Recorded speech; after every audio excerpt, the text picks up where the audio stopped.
Сәлем достар, бүгін сіздермен менің балалық шағымның пончик рецептімен бөлісемін. Рецепт өте қарапайым және өте дәмді әрі тез жасалатын рецепт. Видеоны соңына дейін қарап менімен бірге жасаңыздар.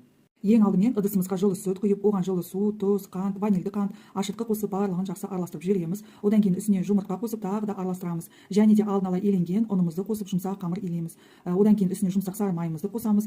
Содан кейін жабыспайтындай етіп жұмсақ қамыр илеп аламыз. Бізде осындай қамыр иленді. Енді оны 30 минутқа бетін жауып жылы жерге қойып қоямыз. 30 минуттан кейін қамырымыз осындай болып көтеріледі. Енді осы қамырды 20 тең бөлікке бөліп аламыз. Бөлгеннен кейін оны да 10 минутқа бетін жауып қалдырамыз. Енді әр бөлікті алып қолыңызбен видеодағыда жазып аласыздар. Одан кейін ортасын қалаған затыңызбен кесіп аласыз. Одан кейін қолыңызбен пончик формасын келтіріп аласыз. Қызып тұрған майымызға пончиктерімізді салып орташа отта екі жағын қыздырып аламыз. Қуырылған пончиктарымызды қағаз сүлгіге жаямыз. Дайын болған пончиктерімізге қант ұнтағын немесе глазурь сепсеңіздер болады. Бізде осындай пончиктер шықты. Жасап көріңіздер. Балаларыңызға ұнайды деген сенімдемін. Лайк басып тіркелуді ұмытпаңыздар. Баршаңызға ас болсын.